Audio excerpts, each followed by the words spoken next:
Hola, ¿qué tal amigos? En este video hablaremos sobre la prueba T pareada. Esta es una prueba alternativa a las pruebas T y Z para una muestra, pero lo que diferencia a la prueba T pareada es que en vez de que los datos sigan una forma independiente, es decir, que sean muestras independientes, para la prueba T pareada se necesitan datos que no sean independientes, es decir, que sean pares de observaciones. Para profundizar un poco más en esto, vamos a empezar con nuestras valoraciones y las consideraciones y vamos a terminar con un ejemplo de aplicación.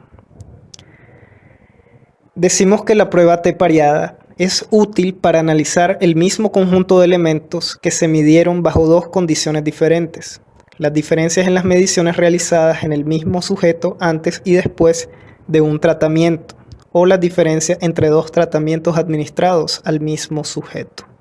Es decir, hablamos de un mismo elemento, de un mismo set de datos, en el cual se aplicaron dos condiciones distintas. Hubo un antes, un después, un tratamiento 1, un tratamiento 2, cambiaron las condiciones, faltó una cosa que no tiene en el otro par de pruebas, en fin.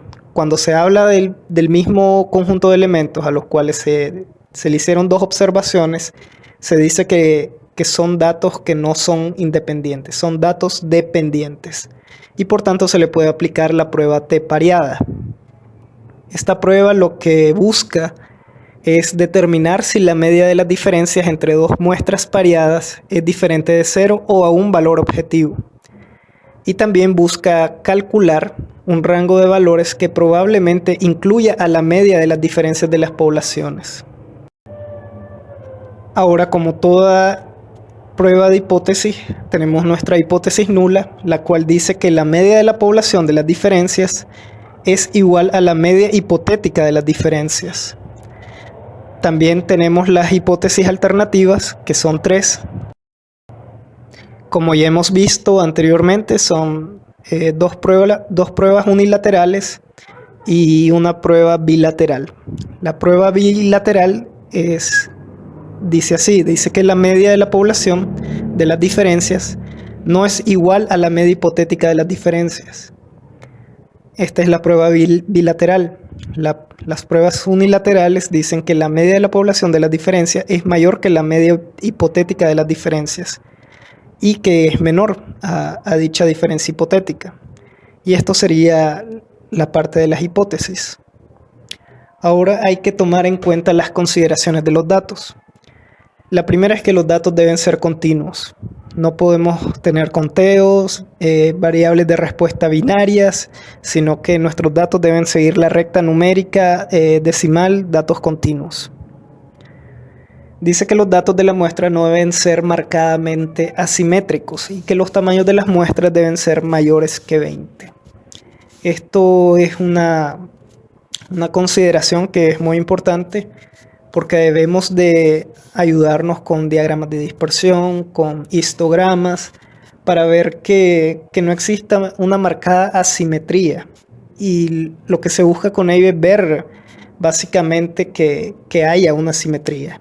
Entonces, si hay una simetría bien marcada, significa que podemos usar con confianza esta prueba T pareada. Si los datos son marcadamente asimétricos, entonces debemos de tomar precauciones al momento de inferir sobre los datos en esta prueba. También usted debe tener en cuenta que hay que tener un conjunto de datos de observaciones que están pareados, que es lo que hemos hablado desde el principio de este video. Las observaciones deben ser dependientes, tales como mediciones hechas al mismo elemento en condiciones diferentes. Eso hace que las observaciones sean dependientes. También lo de siempre es que los datos de la muestra se deben seleccionar aleatoriamente y que se debe determinar un tamaño de muestra adecuado.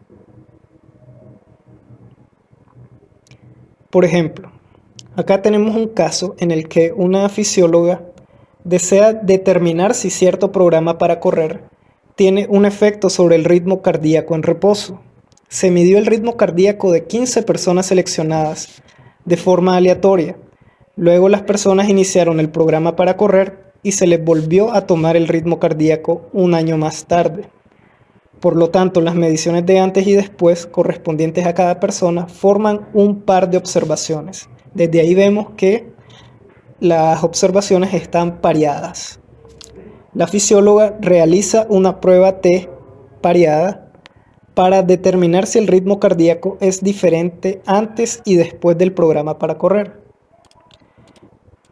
Este ejercicio lo resolveremos en Minitab. Ya que estamos en Minitab, vemos que acá tenemos los valores del antes y después y diferencia de cada uno de los individuos que fueron parte de este estudio. Vemos que en la fila 1, el individuo 1 tiene un antes y un después y se le midió la diferencia. Entonces acá tenemos los datos pareados y lo demás es muy sencillo al momento de establecer la metodología y los resultados en Minitab. Nos vamos a estadísticas básicas y vamos a T pareada. Seleccionamos la muestra donde está antes y la muestra 2 que sería después. Vemos las opciones y vemos el nivel de significancia que es de 95%. La diferencia hipotetizada es de 0, entonces todo está bien por defecto. Las gráficas están en valores blancos, lo dejamos así por defecto también y le damos a aceptar. Ahora tenemos nuestras estadísticas descriptivas, nuestro antes y después, tenemos las medias, la desviación estándar, pero lo que nos interesa es este valor P. El valor dice que es de 0.007, lo cual es menor a 0.05. Por lo tanto, rechazamos la hipótesis nula y decimos que existe diferencia, es decir, en el ritmo cardíaco de cada una de las personas antes y después de ese programa para correr. Entonces, ese es todo lo que nos dice este estadístico y ya tenemos resuelta esta parte en Minitab. Y eso sería todo por este video. Muchas gracias.